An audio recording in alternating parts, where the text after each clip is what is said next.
आज के वीडियो के अंदर हम लोग बात करने वाले हैं लिनक्स की बेसिक कमांड के ऊपर। अगर आपको एडवांस लेवल की नॉलेज लेनी है तो सबसे पहली चीज आपके पास बेसिक्स नॉलेज है वो पक्का होना चाहिए। मतलब किस चीज के जरिए क्या होता है इसके बारे में आपको पूरी डिटेल्स में आपको नॉलेज होना चाहिए।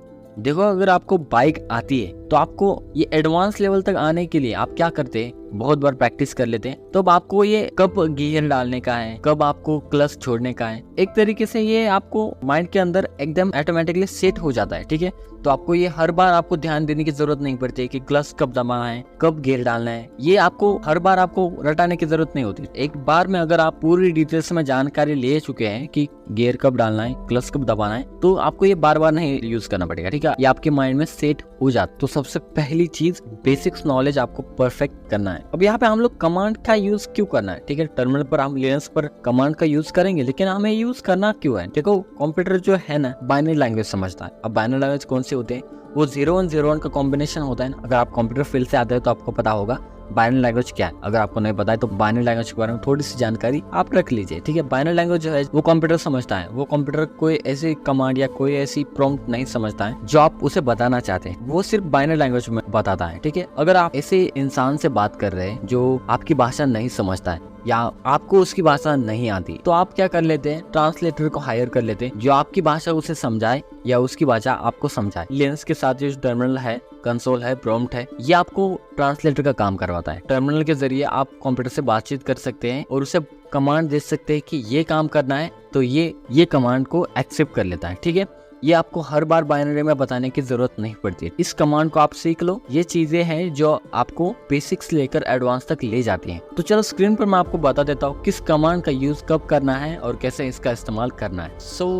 यहाँ पे टर्मिनल पर आने के बाद सबसे पहली चीज, आप कौन सा भी operating system, Linux based operating system use कर सकते हैं। यहाँ पे मैं काली लिनक्स ऑपरेटिंग सिस्टम यूज कर रहा हूँ क्योंकि बहुत सारे जो हैकिंग्स है वो काली लिनक्स के जरिए कर सकता हूँ, क्योंकि बहुत सारे प्री इंस्टॉल टूल आते हैं। तो आप चाहे तो काली लिनक्स यूज़ कर सकते हैं, लेकिन अगर आपके पास नहीं है काली लिनक्स ऑपरेटिंग सिस्टम तो आप उबंटू या कोई भी ऑपरेटिंग सिस्टम जो लिनक्स बेस्ड है वो यूज़ कर सकते हैं। ठीक है, सबसे इंपॉर्टेंट लिनक्स में टर्मिनल। ठीक है, टर्मिनल पर बहुत सारी चीज़ें होती है। अब टर्मिनल क्या करता है, मैंने जैसे आपको बताया कि ये एक ट्रांसफ़र का काम करता है, वो ट्रांसलेटर का काम करता है। जो हमारी कमांड है वो कंप्यूटर को बाइनरी में कन्वर्ट करके बता देता है कि उसे क्या करना है। ठीक है, क्या कमांड दी गई है। ठीक है, तो ये लिनक्स में सबसे इम्पोर्टेंट चीज़ है टर्मिनल। ठीक है, यहाँ पे आप हर तरीके की ऑपरेटिंग सिस्टम यूज़ करते हैं। उसमें आप पावर शेल या रूट टर्मिनल यूज़ कर सकते हैं, जैसे चाहे वैसे आप यूज़ कर सकते हैं। इसमें मैं नॉर्मल टर्मिनल यूज़ कर रहा हूँ क्योंकि हमें सिर्फ नॉर्मली चीज़ें देखनी है, बेसिक्स चीज़ें देखनी है कि किस तरीके से इसे यूज़ करना है, कमांड को किस तरीके से यूज़ करना है। ठीक है, तो आप यहाँ पे टर्मिनल पर जाएँ, यहाँ पे टर्मिनल को ओपन कीजिए। अब यहाँ पे हम लोग पहली कमांड जो है वो देखने वाले हैं ls कमांड। अब देखो ls कमांड क्या है, डायरेक्टरी के अंदर क्या क्या चीज़ें हैं ये देखने के लिए। डायरेक्टरी मतलब फोल्डर के अंदर क्या क्या चीज़ें हैं ये देखने के लिए ls कमांड का यूज़ होता है। मतलब फॉर एग्जांपल के जरिए मैं आपको बताने की कोशिश करूँगा। जैसे मैं यहाँ पे ls कमांड लगा देता हूँ, मैंने यहाँ पे ls कमांड लगा दी। अब देखो यहाँ पे बहुत सारे फोल्डर्स आपको देखने को मिल जाएंगे। ठीक है, लेकिन आप कहेंगे कि यहाँ पे तो कोई फोल्डर नहीं, 2-3 फोल्डर ही दिख रहे हैं। ठीक है, लेकिन यहाँ पे ये काली के अंदर है। यहाँ पे कौन से फोल्डर के अंदर है ये चेक करने के लिए आप यहाँ पे आप ओपन कर सकते हैं। ठीक है, यहाँ पे आपको देखने को मिल जाएगा कि किस फोल्डर के अंदर। यहाँ पे आप देख सकते हैं काली के अंदर है। अब हम फोल्डर के अंदर जाते हैं, यहाँ पे मैं ओपन फोल्डर कर लेता हूँ। ठीक है, यहाँ पे आप देखने को मिल जाएगा। थोड़ा सा मैं इसे बड़ा कर लेता हूँ ताकि आपको समझ में आ जाए। ठीक है, यहाँ पे आप देख सकते हैं ये है काली की डायरेक्टरी, ये है काली, और उसके अंदर क्या क्या चीज़ें हैं यहाँ पे आपको टर्मिनल पर देखने को मिल जाएगी। अब बहुत सारे लोग ये भी कहेंगे कि हमें कमांड का यूज़ करने की क्या ज़रूरत है, डायरेक्टली हम इसे फोल्डर को विंडोज़ के ज़रिए यूज़ कर सकते हैं, तो डायरेक्टली इसे ओपन भी कर सकते हैं। ठीक है, हाँ ज़रूर आप ओपन कर सकते हैं। जब आपका खुद का कंप्यूटर हो तो आप इसमें ज़रूर यूज़ कर सकते हैं, लेकिन आपने किसी डिवाइस को हैक किया है तो आपको इसकी कमांड के ज़रिए ही यूज़ करना पड़ता है। ये कोई ग्राफिकल चीज़ देखने को नहीं मिलती, क्योंकि कोई भी डेवलपर या कोई भी हैकर्स अपने काम से काम रखता है। बस काम होना चाहिए, बाकी कुछ चीज़ें ग्राफिकली डेवलप करो या ना करो इसकी कोई चीज़ नहीं पड़ती। तो इसलिए कोई भी कमांड यूज़ होती है ना, तो ये कमांड के जरिए ही यूज़ होती है। यहाँ पे आपको सारी चीज़ें डायरेक्टली ओपनली देखने को मिल जाती है कि कौन सा डाटा जा रहा है, कौन सा डाटा आ रहा है, कितनी पैकेजेस आ रहा है, कितने पैकेजेस जा रहे हैं, सभी चीज़ें टर्मिनल पर आपको देखने को मिल जाती है। तो काम से काम होना चाहिए, बाकी सभी चीज़ें हो या ना हो उससे कोई लेना देना नहीं। अगर आपने कोई सॉफ्टवेयर इंस्टॉल किया, उसमें अगर कोई पैकेजेस इंस्टॉल नहीं होता है तो पर्टिकुलर आप उस पैकेजेस को भी इंस्टॉल कर सकते हैं टर्मिनल के जरिए। तो यहाँ पे आपको बहुत सारी चीज़ें ओपनली देखने को मिल जाती है। ऐसा नहीं है सिर्फ हैकर्स यूज़ कर सकते हैं, बहुत सारे लोग भी इसे यूज़ करते हैं। तो यही एक चीज़ है जो बैकग्राउंड में वर्क होती है। आपको जो ग्राफिकली यहाँ पे आपको ग्राफिकली जो दिख रहा है ये एक्चुअल में कुछ इस तरीके से वर्क हो रहा है। ठीक है, वर्किंग क्या हो रहा है बैकग्राउंड में, ये सभी चीज़ आपको यहाँ पे देखने को मिल जाती है। हो सकता है थोड़ी सी बड़ी वीडियो हो जाए, लेकिन बहुत सारी चीज़ों को कवर करेंगे। तो यहाँ पे आप देख सकते हैं एलएस कमांड के जरिए हम लोग कुछ इस तरीके से सभी चीज़ें देख सकते हैं कि किस फोल्डर में क्या क्या है, किस फोल्डर के अंदर क्या क्या चीज़ें हैं। अब देखो एलएस कमांड के जरिए बहुत सारे और भी कमांड्स आती है। जैसे एलएस के जरिए मैं -L अगर लगा देता हूँ तो L के जरिए हम लोग इसके सभी चीज़ें देख सकते हैं। जैसे कब क्रिएट किया गया है, कौन सा फोल्डर कब क्रिएट किया गया है, ठीक है, ये सभी चीज़ें आप डिटेल्स में देख सकते हैं। Details about the files check करने के लिए आप L कमांड का -L कमांड का यूज कर सकते हैं। ठीक है, फॉर एग्जाम्पल इस फोल्डर के अंदर कोई अगर हिडन फोल्डर है, हिडन फोल्डर होते हैं ना, जैसे यहाँ पे डॉट की जो फोल्डर्स होते हैं वो हिडन में होते हैं। ठीक है, अगर उसके स्टार्टिंग में अगर मैं डॉट लगा देता हूँ तो यहाँ पे आपको हिडन फोल्डर देखने को मिल जाए। जैसे मैं यहाँ पे एक नया फोल्डर क्रिएट कर लेता हूँ, जो भी आप चाहे तो उसे क्रिएट कर सकते हैं। यहाँ पे मैंने एक फोल्डर क्रिएट किया और उससे मैंने डॉट लगाया, तो ये फोल्डर आपको यहाँ पे देखने को नहीं मिलेगा। मैं इसे क्रिएट कर लेता हूँ, ठीक है, लेकिन ये फोल्डर आपको यहाँ पे देखने को नहीं मिलेगा। लेकिन अगर आप उसे देखना चाहते हैं तो आप ls कमांड लगाएंगे, -L कमांड लगानी पड़ेगी। फिर से हिडन फोल्डर पे अगर आपको चेक करना है तो L का जो कमांड है वो लगाना पड़ेगा। उसके बाद A आप कमांड लगाएंगे तो ये जो हिडन फोल्डर है वो आपको यहाँ पे देखने को मिल जाएंगे, ls-L और A यहाँ पे आपको देखने को मिल जाएगा। ठीक है, मैं एंटर कर लेता हूँ। तो इसके अंदर जो भी हिडन फोल्डर्स हैं ना, जो डॉट के फोल्डर्स है वो भी हमें यहाँ पे आपको देखने को मिल जाएंगे। तो अगर कोई हिडन फोल्डर में है तो ये भी आपको यहाँ पे डायरेक्टली टर्मिनल पर देखने को मिल जाता है। अब नेक्स्ट जो ls की कमांड है, जिसके जरिए आप लोग -L लगा के कैपिटल S अगर डाल देते हैं तो आपको इसकी साइज जो है, किसी फोल्डर की साइज कितनी है ये आपको यहाँ पे देखने को मिल जाती है। ls स्पेस -L और कैपिटल में S डाल देता हूँ और एंटर कर लेता हूँ तो मुझे ये साइज दिखाएगा। यहाँ पे आप देख सकते हैं, इसकी साइज देख सकते हैं। हालांकि आप यहाँ पे भी आप इसकी साइज देख सकते हैं, लेकिन अगर आप पर्टिकुलर आपको नहीं दिख रहा है तो आप यहाँ पे डायरेक्टली इसका इस्तेमाल करके आप चेक कर सकते हैं। ठीक है, नेक्स्ट जो कमांड है वो है ls के साथ हम लोग -G भी लगा सकते हैं। -L और G लगाएंगे तो ये हमें उसकी जो मेन डायरेक्टरी, मेन ओनर है उसका, जिसने इसे बनाया है, यहाँ पे भी आप देख सकते हैं इसे खाली के अंदर बनाया गया है। लेकिन अगर आप सिर्फ उसे डायरेक्टरी को चेक करना चाहते हैं, मतलब कौन सा ओनर है ये चेक करना चाहते हैं, तो आप -L के बाद G लगाएंगे और एंटर करेंगे तो हमें ये कौन सा ओनर है ये आपको यहाँ पे देखने को मिल जाता है। ls-L और उसके बाद H अगर लगा देते हैं तो उसके बाद हमें जो साइज है वो KB में साइज, ह्यूमन रीडेबल साइज है उसमें बता देगा। ठीक है, तो हम लोग ls-L और H लगा देते हैं और एंटर कर लेते हैं तो हमें ये ह्यूमन रीडेबल साइज में बता देगा कि किस KB में है। ठीक है, कितने KB में है ये फोल्डर, कितने KB का बना है और उसकी एक्चुअली में साइज कितनी है। ठीक है, तो इस तरीके से आप ls कमांड का यूज़ कर सकते हैं बेसिकली। और भी इसके बारे में, ls कमांड के बारे में और भी जानना चाहते हैं तो आप man कमांड लगाएंगे, उसके बाद ls लगाएंगे तो ये आपको ls के जितने भी कमांड्स हैं उसके बारे में आपको ये बता देगा। किस कमांड के जरिए आप लोग क्या क्या कर सकते हैं, ये सभी चीज़ें आपको यहाँ पे देखने को मिल जाती है कि किस कमांड के जरिए आप क्या क्या कर सकते हैं। यहाँ पे मैं Q लगा देता हूँ तो ये एग्जिट हो जाएंगे। ठीक है, अब देखो नेक्स्ट जो कमांड है वो हमारी CD। आप किसी फोल्डर के अंदर जाना चाहते हैं, ऑब्वियसली आप माउस के जरिए ग्राफिकल व्यू अगर आपके पास होगा तो आप यहाँ पे डायरेक्टली क्लिक करके किसी फोल्डर के अंदर जा सकते हैं। लेकिन अगर आपके पास आपने किसी डिवाइस को हैक किया है तो आपके पास ग्राफिकल व्यू नहीं होता है। ठीक है, इसके लिए आपको ls कमांड लगाएंगे। ठीक है, उस फोल्डर के अंदर अगर आपको जाना है, जैसे मैं इसे डाउनलोड फोल्डर के अंदर जाना चाहता हूँ, किसी भी फोल्डर के अंदर जाना चाहता हूँ तो मैं CD कमांड का यूज़ करूँगा। CD और उसके बाद जो भी आप चाहे वो कमांड लगा सकते हैं। जैसे डाउनलोड, यहाँ पे सबसे पहली चीज़ स्पेलिंग मिस्टेक मत कर लेना। यहाँ पे अगर आप D कैपिटल में डालते हैं तो बोल्ड में आता है, स्मॉल में डालते हैं तो ये बोल्ड में नहीं आता। ठीक है, तो ये आपको टर्मिनल बता देता है कि आपका कमांड रॉन्ग हो रहा है। सो डाउनलोड्स में अंदर जाना है तो DOWNLOADS और एंटर करेंगे। अब देखो यहाँ पे आप देख सकते हैं कि किस फोल्डर के अंदर आप अभी एक्चुअली में हैं। ठीक है, तो आप ls कमांड लगाएंगे और आप देखेंगे कि इस फोल्डर के अंदर क्या क्या चीज़ें हैं। ठीक है, तो इस तरीके से आप cd कमांड का यूज़ कर सकते हैं किसी भी फोल्डर के अंदर जाने के लिए। अगर आप इस फोल्डर से बाहर आना चाहते हैं, जैसे मैं इस डाउनलोड फोल्डर के अंदर हूँ लेकिन मैं फिर से वापस आना चाहता हूँ होम पर, तो मैं सिर्फ cd कमांड लगाऊंगा और एंटर करूंगा तो मैं फिर से वापस अपने होम पेज पर आ जाऊंगा। यहाँ पे मैं काली के अंदर था पहले, फिर से मैं डाउनलोड्स के अंदर चला गया यहाँ से, ठीक है, और उसके बाद मैं फिर से काली के अंदर आ चुका। तो इस तरीके से आप cd का यूज करके किसी भी डायरेक्टरी मतलब फोल्डर के अंदर आप जा सकते हैं या फिर वहाँ से आप वापस भी आ सकते हैं। अब नेक्स्ट कमांड जो है वो है mkdir। अब mkdir क्या है? mkdir एक new file folder generated file है, ये फोल्डर को क्रिएट करवाती है। अब देखो आप ये कहेंगे कि हमें फोल्डर में टर्मिनल पर जाने की क्या ज़रूरत है, जबकि हमें यहाँ से क्रिएट न्यू फोल्डर करके कोई भी फोल्डर बनवा सकते। लेकिन हाँ, अगर आप खुद के कंप्यूटर में होंगे तो आप ज़रूर ये काम कर सकते हैं। लेकिन अगर आपने किसी डिवाइस को हैक किया है और उस फोल्डर के अंदर आप वर्किंग कर रहे हैं, उस हैकिंग किए हुए डिवाइस पर आप वर्किंग कर रहे हैं, तो आपके पास ना कोई ग्राफिकल इंटरफेस होता है और ना कुछ इस तरीके से ग्राफिकल इंटरफेस कुछ भी नहीं होता, ठीक है। तो आपको सभी चीज़ें करनी पड़ती हैं टर्मिनल पर। तो टर्मिनल पर हम लोग किसी फोल्डर को कैसे क्रिएट करवा सकते हैं, उस फोल्डर के अंदर सब फोल्डर कैसे क्रिएट करवा सकते हैं, या फोल्डर के अंदर 2-4 फोल्डर कैसे बना सकते हैं, ये सभी चीज़ें हम लोग देखने वाले हैं, ठीक है। तो सबसे पहले न्यू टर्मिनल को क्लोज कर लेता हूँ, इसे मैं क्लोज कर लेता हूँ, न्यू टर्मिनल ओपन कर लेता हूँ, ठीक है। यहाँ पे हम लोग बात करने वाले हैं cd। सो ls कमांड, हम एक्चुअली काली के अंदर है cd, ठीक है। तो हम लोग इसी काली के अंदर अभी हैं, ठीक है।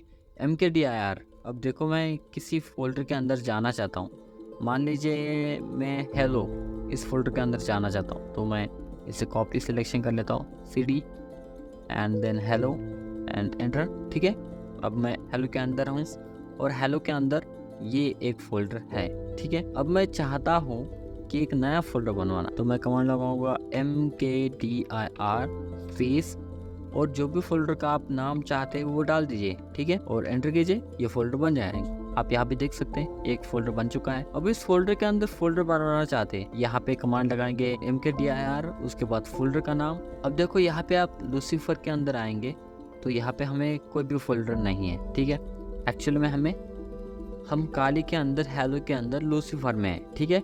आपको यहाँ पे देखने को मिल जाएगा, जैसे हम लूसीफर स्लैश यहाँ पे मैं ब्लैक हैट डाल देता हूँ और एंटर कर लेता हूँ, ये फोल्डर के अंदर फोल्डर बन चुका है। यहाँ पे हम काली के अंदर है, हेलो के अंदर है और यहाँ पे ब्लैक हैट नाम का एक फोल्डर बन चुका है, ठीक है। तो इस तरीके से आप लोग एक नया फोल्डर चाहे तो बनवा सकते हैं। अब देखो दोनों एक साथ आपको बनाने हैं, मतलब आपको एक लूसीफर, जैसे यहाँ पे लूसीफर और ब्लैक हैट दोनों बनाने हैं, तो आपको कैसे यूज़ करना है, इसे मैं डिलीट कर लेता हूँ, ठीक है। आपको हेलो के अंदर 2 फोल्डर बनवाने हैं, एक लूसीफर और उस लूसीफर के अंदर ब्लैक हैट, तो mkdir। अब इस बार आपको -p का कमांड लगानी पड़ती है। mkdir की हेल्प लेना चाहते हैं तो -- हेल्प लगाएंगे, ठीक है, और ये इसके बारे में सारी इंफॉर्मेशन बता देता है, स्पेलिंग मिस्टेक, ठीक है। हेल्प लगाएंगे तो ये इसके बारे में आपको डिटेल्स में बता देगा कि किस कमांड से क्या क्या होता है, ठीक है। तो यहाँ पे मैं अगर फोल्डर के अंदर फोल्डर बनवाना चाहता हूँ तो p जो कमांड है इसका इस्तेमाल करना पड़ता है, -p। यहाँ पे आपको देखने को मिल जाएगा parents no around for existing state and makeup parent directory as need, मतलब जैसे आप फोल्डर के अंदर फोल्डर बनवाना चाहते हैं तो -p का आप कमांड का यूज़ कर सकते हैं। तो mkdir -p एंड उसके बाद जो भी आप फोल्डर बनवाना चाहते हैं, जैसे मैं यहाँ पे डालना चाहता हूँ लूसीफर ब्लैक हैट और एंटर कर लेता हूँ, तो लूसीफर के एक फोल्डर बन चुका है और उसके अंदर ब्लैक हैट नाम का एक फोल्डर बन चुका है, ठीक है। तो इस तरीके से आप कोई फोल्डर के अंदर फोल्डर बनवाना चाहते हैं तो बनवा सकते। अगर मैं यहाँ पे फिर से वापस आता हूँ लूसीफर पर और इसे डिलीट कर लेता हूँ, मैं इस फोल्डर के अंदर अलग अलग फोल्डर बनवाना चाहता हूँ। मान लीजिए मैंने लूसीफर एक फोल्डर बनवाना है, ठीक है। यहाँ पे मैं क्रिएट नहीं करवाता हूँ, टर्मिनल पर जाऊँगा, ठीक है। यहाँ पे मैं किसी एक फोल्डर के अंदर फोल्डर को बनाना चाहता हूँ, लेकिन एक साथ 4 फोल्डर बनवाना चाहता हूँ, तो मैं क्या कमांड लगाऊंगा mkdir -p, उसके बाद एक फोल्डर बनवाना है, ठीक है। फॉर एग्जांपल मुझे लूसीफर फोल्डर बनवाना है और इस फोल्डर के अंदर हमें 4-5 अलग अलग फोल्डर बनवाने हैं, तो मैं ब्रैकेट बनाऊंगा, ठीक है। इससे थोड़ा स्पेस कर देता हूँ, ब्रैकेट बनाऊंगा और ब्रैकेट के अंदर जैसे मैं new1, new2, कॉमा न्यू 3 ऐसे फाइल बनाता हूँ और कॉमा को कंप्लीट कर लेता हूँ और इस बार एंटर कर लेता हूँ। तो आप यहाँ पे देख सकते हैं लूसीफर, उसके बाद न्यू 1, न्यू 2, न्यू 3 अभी ये एक साथ बन चुके हैं। ठीक है, अगर मैं इस फोल्डर के अंदर फोल्डर बनवाना चाहता हूँ, जैसे इस लूसीफर के अंदर मुझे फोल्डर बनवाने हैं, तो मैं क्या कमांड लगाता हूँ, इसे मैं पहले क्लोज कर लेता हूँ। ठीक है, टर्मिनल पर आएंगे। ठीक है, इस फोल्डर के अंदर मुझे फोल्डर बनवाने हैं। ठीक है, इसके लिए मैं कमांड लगाऊंगा स्लैश एंड एंटर। ठीक है, लूसीफर फोल्डर बन चुका है, उस फोल्डर के अंदर हम न्यू के 3 फोल्डर बन चुके हैं। ठीक है, इस तरीके से आप mkdir का यूज़ कर सकते हैं। आप इसे यूज़ करना पड़ता है जब किसी का डिवाइस हैक होता है तब। अगर आप नॉर्मली अपने कंप्यूटर में यूज़ कर रहे हैं तो आप नॉर्मली यहाँ पे इस न्यू क्रिएट फोल्डर पर क्लिक करके कौन सा भी फोल्डर जो चाहे वो बना सकते हैं। ठीक है, तो इस तरीके से आप फोल्डर को क्रिएट कर सकते हैं mkdir की मदद से। नेक्स्ट जो कमांड है हमारी वो है cp, यानी कि कॉपी पेस्ट। अगर किसी फोल्डर को आपको कॉपी करना है, किसी फाइल को आपको कॉपी करना है, तो इसे कॉपी पेस्ट कमांड कहते हैं। ठीक है, ये भी सेम है, कुछ अलग नहीं है। जब आप किसी डिवाइस को हैक करेंगे, किसी फोल्डर को आप कॉपी करना चाहते हैं अपने फोल्डर के अंदर, तो ये कमांड यूज होती है। जब आप नॉर्मली यूज़ करते हैं, जब Ctrl+C या Ctrl+V करते हैं, तो Ctrl+C से आप कॉपी कर लेते हैं, Ctrl+V से पेस्ट कर लेते हैं। ठीक है, लेकिन आपको यहाँ पे अगर टर्मिनल पर सारी चीज़ें करनी पड़ती है, जब आप किसी डिवाइस को हैक कर लेते हैं तब आपको इस कमांड का यूज़ करना पड़ता है, क्योंकि सारी जो कामकाज होता है वो सभी टर्मिनल पर होता है। ठीक है, तो इसके लिए हम लोग cp कमांड लगाएंगे। अगर आपको किसी फाइल को कॉपी करना है, जैसे मुझे यहाँ पे कुछ एक फोल्डर को तैयार कर लेता हूँ, फॉर एग्जांपल मैं चाहता हूँ डॉक्यूमेंट के अंदर। ठीक है, यहाँ पे मैं एक फोल्डर तैयार कर लेता हूँ। इसके लिए मैं कमांड लगाऊंगा mkdir और उसके बाद ये डॉक्यूमेंट के अंदर नहीं, हेलो के अंदर जनरेट हो गए, क्योंकि यहाँ पे आप देख सकते हैं। तो मैं हेलो के अंदर चला जाता हूँ। ठीक है, हेलो के अंदर आ चुका, इसके अंदर 2 फोल्डर बन चुके हैं। ठीक है, मैं एक डिलीट कर लेता हूँ और यहाँ पे हमें कोई भी नहीं, कुछ भी नहीं। ठीक है, खाली फोल्डर है, सिर्फ लूसीफर नाम का एक फोल्डर बन चुका है। ठीक है, तो हमें यहाँ पे टर्मिनल पर ओपन कर लेना है और मैं यहाँ पे एक एम्प्टी फाइल जनरेट कर लेता हूँ। जैसे यहाँ पे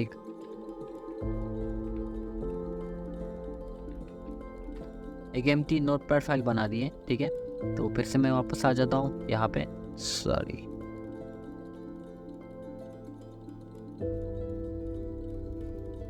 तो मैंने एक एम्प्टी फाइल बना दी। ठीक है, यहाँ पे नोटपैड की एक एम्प्टी फाइल बना दी जिसके अंदर कुछ भी नहीं। ठीक है, यहाँ पे मैं कुछ भी टाइप कर देता हूँ।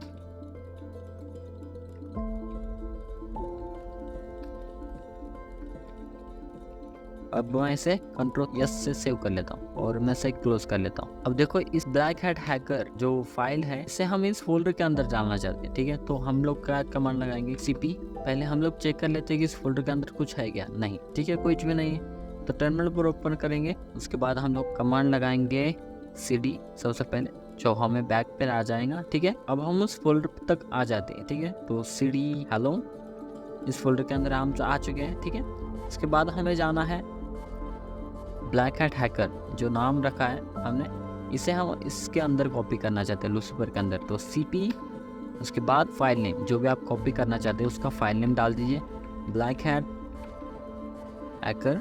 ठीक है, उसके बाद जिस फोल्डर के अंदर आप डालना चाहते हैं उस फोल्डर का नाम दीजिए। जैसे यहाँ पे मैं लूसीफर दे देता हूँ और एंटर कर लेता हूँ, तो ये वर्किंग हो चुके हैं। तो इसके अंदर हम लोग चेक कर लेते हैं। यहाँ पे आप देख सकते हैं एक कॉपी पेस्ट हो चुका है, मतलब जो फाइल है ब्लैक हैट हैकर इसके अंदर लूसीफर के अंदर आ चुकी है। ठीक है, इसे मैं डिलीट कर लेता हूँ लूसीफर के अंदर से। ठीक है, अब देखो यहाँ पे मैं 2-3 फाइल और भी बना देता हूँ। यहाँ पे मैं कोई अलग फाइल बना देता हूँ। ठीक है, अब देखो यहाँ पे हमें ये जो लूसीफर के अंदर ये दोनों फाइल बनवानी, तो हम क्या कमांड लगाएंगे, cp। दोनों फाइल हमें कॉपी पेस्ट करनी है लूसीफर के अंदर, तो पहले cp कमांड लगाएंगे। उसके बाद जो भी फाइल का नाम है, जैसे यहाँ पे है black hat hacker space new space Lucifer, check कर लेते हैं। यहाँ पे आप देख सकते हैं ये दोनों फाइल इसके अंदर आ चुके हैं। अब देखो, मैं चाहता हूँ जो न्यू फाइल है ये एम्प्टी फाइल है। ठीक है, और जो ब्लैक हैट हैकर फाइल है उसके अंदर कुछ टेक्स्ट लिखे है हेलो हैकर कर। ठीक है, इसे मैं क्लोज कर लेता हूँ अब मैं चाहता हूँ कि इसके जो फाइल के सोर्स हैं, जो फाइल के अंदर जो टेक्स्ट है, ये टेक्स्ट इसके अंदर आ जाए, तो इसमें जो भी डाटा है ये न्यू फाइल के अंदर आ जाए। ठीक है, तो हम क्या करेंगे, यहाँ पे टर्मिनल पर ओपन करेंगे। अब हम जाएंगे इस लूसीफर के अंदर। ठीक है, तो हम लगाएंगे कमांड ls, उसके बाद black hat hacker Lucifer folder है। ठीक है, इस फोल्डर के अंदर हमें जाना है, तो cd लूसीफर। ओके, अब हम हेलो के अंदर लूसीफर के अंदर हैं। ठीक है, तो हम चाहते हैं कि ब्लैक हैट हैकर का जो भी सोर्स कोड है, जो भी डाटा है, न्यू जो फाइल है उसके अंदर आ जाए। ठीक है, तो इसके लिए हम लोग क्या लगाएंगे, cp and file name black hat hacker and second file name. ठीक है, उसके अंदर हमें ये डाटा लगाना है, एंटर करेंगे। ठीक है, अब चेक कर लेते हैं कि इस फाइल के अंदर ये डाटा आ चुका है या नहीं। ठीक, हेलो हैकर करके ये जो डाटा है इस फाइल के अंदर आ चुका है। तो इस तरीके से आप cp कमांड का यूज़ करके जो डाटा है वो इसके अंदर ले सकते हैं। इसके जो हेल्प है वो भी आप चाहे तो जान सकते हैं। cp -help लगाएंगे, एंटर करेंगे, तो इसके बारे में आपको सारी डिटेल्स देखने को मिल जाएगी। अब ये बहुत बड़ा है, ठीक है, ये बहुत बड़ा है, तो इसके बारे में और भी इंफॉर्मेशन होती है, किसके ज़रिए क्या क्या होता है, आप यहाँ पे पढ़ सकते हैं। सिंपली जो हम चीज़ें चाहिए वो समझ में आ जाएंगी, बहुत अच्छा है। लेकिन क्या होता है कि बहुत बार हम लोग जो इन्फॉर्मेशन बता देते हैं वो कन्फ्यूजन क्रिएट करवाता है आप। आई थिंक मेरे हिसाब से जितनी आपको जानकारी चाहिए इतनी इन्फॉर्मेशन आपके लिए काफ़ी है बेसिक स्टार्टिंग करने के लिए। जब आप ज़्यादा इन्फॉर्मेशन चाहिए तो हम लोग ज़रूर बताएंगे, आप मुझे कमेंट में ज़रूर बता देना। ठीक है, अब हमारी जो नेक्स्ट कमांड है वो है मूव, यानी कि किसी फाइल को एक जगह से दूसरी जगह शिफ्ट कर लेना। चलो मैं आपको एग्जाम्पल के ज़रिए बता देता हूँ। यहाँ पे हमारे पास दो फाइल्स हैं, जैसे ब्लैक आई जिसके अंदर कुछ लिखा हुआ है आई एम ब्लैक आई। ठीक है, और जो दूसरी फाइल है हैट, उसके अंदर लिखा हुआ है आई एम हैट। ठीक है, तो अगर मैं किसी डाटा को इस डाटा को उस डाटा के साथ शिफ्ट करवाना चाहता हूँ तो इस फाइल को उस फाइल के अंदर डायरेक्टली पेस्ट करवाना चाहता हूँ। ठीक है, जैसे हैट की जो इंफॉर्मेशन है, जैसे उसके अंदर लिखा हुआ है आई एम हैट, ये जो इंफॉर्मेशन है ब्लैक आई पर पहुँचाना चाहते हैं। तो सबसे पहले हम कमांड लगाएंगे, इसे क्लोज कर लेता हूँ सबसे पहले। ठीक है, कुछ यहाँ पे टर्मिनल को ओपन करेंगे और यहाँ पे हम लोग को आना पड़ेगा सबसे पहले। ठीक है, cd हेलो लूसीफर। ठीक है, उसके अंदर हम लोग आ चुके हैं। ls कमांड लगाएंगे तो इसके अंदर आपको यहाँ पे 3 फाइल देखने को मिल जाएंगे, ब्लैक आई, हैट और लूसीफर। ठीक है, तो हम यहाँ पे कमांड लगाएंगे मूव की, mv, उसके बाद कमांड लगाएंगे ब्लैक आई और उसके बाद हैट, एंटर करेंगे। सॉरी, ये गलती हो गई, हमें हैट पहले लगाना था, ब्लैक आई बाद में। कोई बात नहीं, अब जो इंफॉर्मेशन है ब्लैक आई की वो हैट के साथ शेयर हो गई, मतलब उल्टा हो गया, जो जैसे हमने कहा था वैसे उल्टा हो गया। ठीक है, तो यहाँ पे आपको ब्लैक आई आना चाहिए। ठीक है, आई एम ब्लैक आई, हैट के अंदर ब्लैक आई ऐसा कुछ आ चुका है। ठीक है, अगर हम फिर से एक बार नया फोल्डर बनवाते हैं, मैं आपको बता देता हूँ कि किस तरीके से इसे बनाना है। जैसे यहाँ पे लूसी नाम की एक फाइल है। ठीक है, इसके अंदर हम कुछ लिख लेते हैं, जैसे आई एम लूसी। ठीक है, और इसे सेव कर लेता हूँ Ctrl+S से। उसके बाद यहाँ पे हम टर्मिनल को ओपन करेंगे। ठीक है, अब हम चाहते हैं कि हैट की जो इंफॉर्मेशन है वो लूसी के साथ शेयर हो जाए, तो हम कमांड लगाएंगे हैट, सबसे पहले mv, उसके बाद हैट और उसके बाद लूसी। अब देखो, अब क्या करेगा, ये जो हैट की जो इंफॉर्मेशन है आई एम हैट, ये लूसी के अंदर चले जाएंगे। ठीक है, तो इसे मैं एंटर कर लेता हूँ, तो लूसी के अंदर I am hat, sorry I am black eye, क्योंकि ब्लैक आई की जो इंफॉर्मेशन थी वो हैट के साथ शेयर हो गई थी और शेयर की इंफॉर्मेशन लूसी के साथ शेयर हो चुकी है। ठीक है, तो इस तरीके से आप डायरेक्टली इसे मूव कर ले सकते हैं, किसी भी इंफॉर्मेशन को डायरेक्टली मूव कर सकते हैं टर्मिनल के जरिए। ठीक है, ऐसा ही आप चाहे तो फोल्डर के अंदर भी आप फाइल को शेयर कर सकते हैं।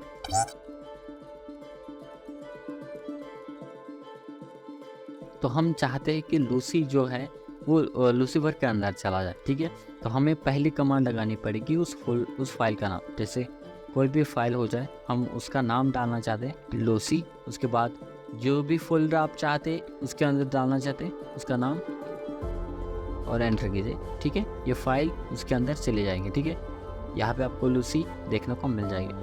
ये बेसिकली है इतना ही। आपको इन्फॉर्मेशन अगर मिल जाता है तो आपको ये सारी चीज़ें समझ में आ जाएंगी। जैसे मैं इस फाइल को किसी और डायरेक्टरी में जैसे डाउनलोड्स में जाना चाहता हूँ तो मैं सबसे पहले कमांड क्या लगाऊंगा, यहाँ पे मैं सबसे पहले इस कमांड को यहाँ से उठाऊंगा। ठीक है, थोड़ा सा छोटा कर लेता हूँ ताकि आपकी समझ में आ जाए। ठीक है, यहाँ पे मैं मूव करवाना चाहता हूँ MV।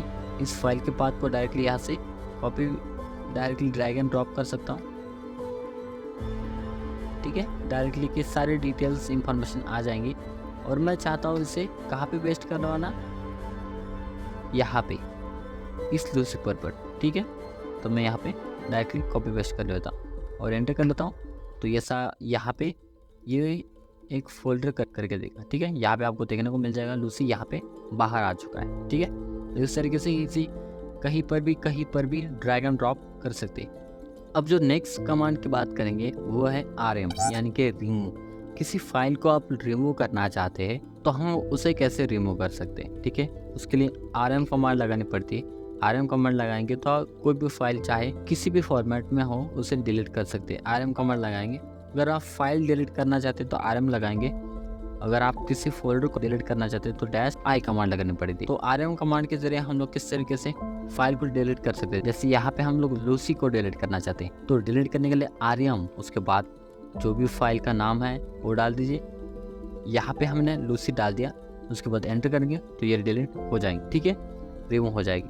अगर मैं ऐसे ही RM और यहाँ पे मैं लूसीफर डाल देता हूँ तो ये नहीं रिमूव हो रहा, तो उसके लिए आपको -I कमांड लगानी पड़ती है, तभी जाकर वो डिलीट हो सकता है। सॉरी, -R कमांड लगानी पड़ेगी तभी वो डिलीट हो जाएगा। तो इसके ज़रिए आप किसी भी फोल्डर या किसी भी फाइल को डिलीट कर सकते हैं। तो या उसके पहले आपको अगर कुछ इंफॉर्मेशन चाहिए उसके कमांड की तो उसके पहले मैन लगा दीजिए और RM लगा दीजिए। तो ये सारी जो डिटेल्स है उसके बारे में क्या क्या चीज़ें हैं, किस किस कमांड को क्या क्या यूज़ करना है, तो इसके ज़रिए आपको सारी डिटेल्स देखने को मिल जाएंगे। ठीक है, नेक्स्ट जो कमांड हम देखेंगे RMDIR। ठीक है, RMDIR क्या करता है, एक जो फोल्डर है उसके अंदर अगर कोई एम्प्टी फोल्डर है, मतलब फोल्डर के अंदर कुछ एम्प्टी है तो उसे वो पूरी तरीके से डिलीट करता है। मतलब आपको अगर ये कमांड डालेंगे, अगर उस फोल्डर के अंदर कोई भी सामान होता है, कुछ भी होता है, तो वो उस फोल्डर को डिलीट नहीं करेगा।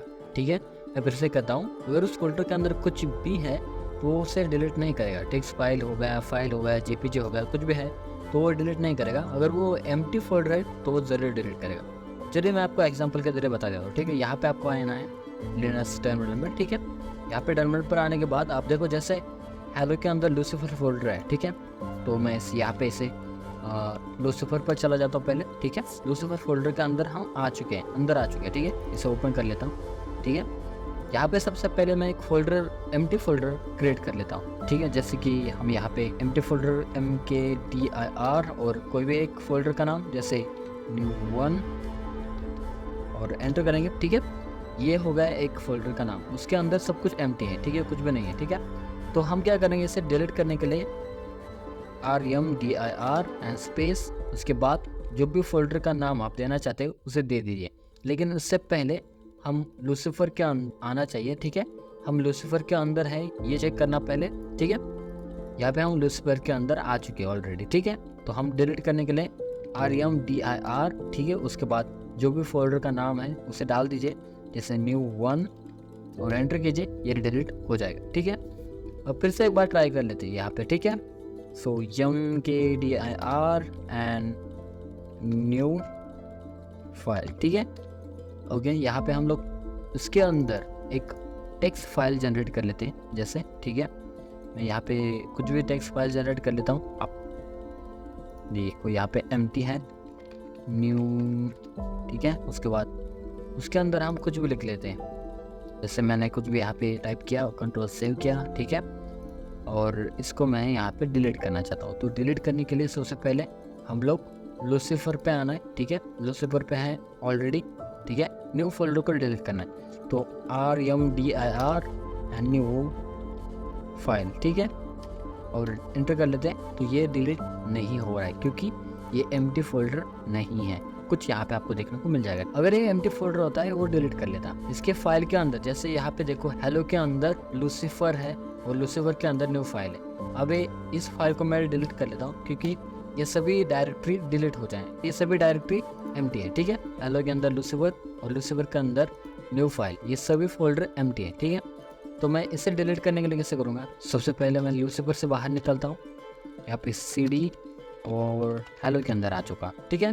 हेलो के अंदर लूसीफर फोल्डर है, लूसीफर फोल्डर के अंदर न्यू फाइल है। तो यहाँ पे मैं क्या करूँगा, सबसे पहले इसे डिलीट करने के लिए RMDIR जो भी फाइल आप डालना चाहते हैं, फॉर एग्जाम्पल की मैं आपको बता देता हूँ, यहाँ पे मैं लूसीफर को डिलीट करना चाहता हूँ, एंटर कर लेता हूँ, ठीक है। ये रिमूव नहीं हो रहा। अब देखो यहाँ पे मैं डायरेक्टरी के अंदर डायरेक्टरी है, मतलब इस फोल्डर के अंदर और फोल्डर है, तो इस वजह से ये डिलीट नहीं हो रहा है। तो इस वक्त में आपको क्या करना है, डायरेक्टली आपको यहाँ पे टाइप करना है RMDIR और जो भी फोल्डर है लूसीफर, उसके बाद जो भी आप डिलीट करना चाहते हैं, जैसे इसके अंदर का आपको डिलीट करना है या पूरे फोल्डर को डिलीट करना है। अगर आपको अंदर वाले फोल्डर को डिलीट करना है तो आप जो भी आपका फोल्डर का नाम होगा इस फोल्डर के अंदर, उस फोल्डर का नाम डालना है। जैसे यहाँ पे लूसीफर और उसके बाद न्यू फाइल है, तो मैं यहाँ पे एंटर कर लेता हूँ तो ये डिलीट हो जाएगी, ठीक है।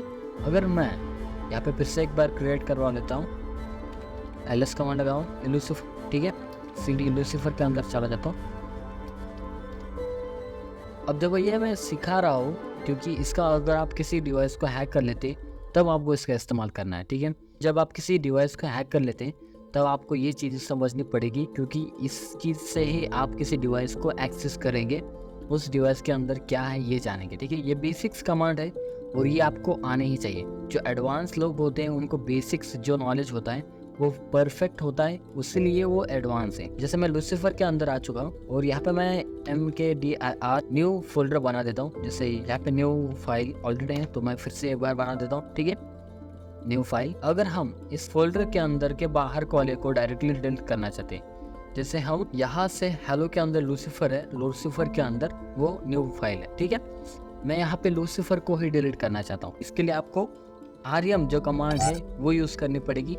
तो इस तरीके से आप डायरेक्टली इस फोल्डर को डायरेक्टली यहाँ से डिलीट भी कर सकते हैं, ठीक है। अब देखो आप अगर इस फोल्डर के अंदर फोल्डर वाले फोल्डर को, जैसे यहाँ पे हेलो है उसके अंदर लूसीफर है और लूसीफर के अंदर न्यू वन एम्प्टी है, ठीक है।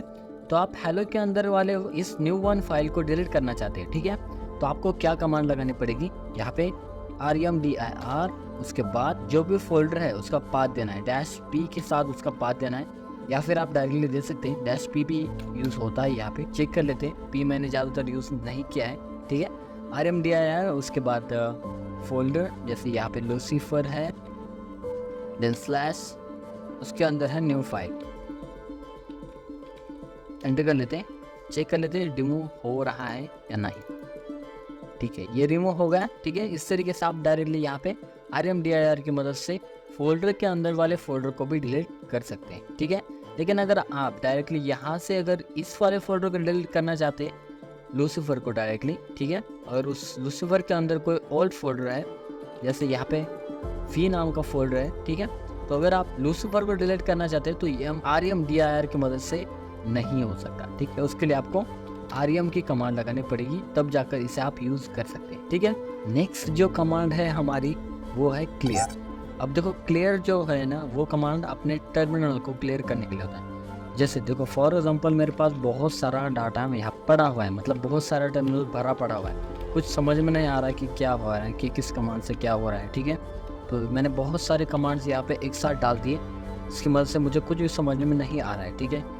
ये बहुत सारा भरा पड़ा है, तो ये इसे क्लियर करने के लिए, ये टर्मिनल को पूरी तरीके से क्लियर करने के लिए आपको कमांड लगानी पड़ेगी क्लियर, ठीक है। उसके बाद एंटर करेंगे तो ये पूरी तरीके से क्लियर हो जाएगा। कमांड के अंदर कुछ ज़्यादा आता नहीं है, सिर्फ क्लियर और क्लियर एक्स की कमांड आती है। जैसे मैंने यहाँ पे LS कमांड लगाई और फिर से एक बार LS कमांड लगा देता हूँ, से और एक कमांड लगा देता हूँ chmod, ठीक है।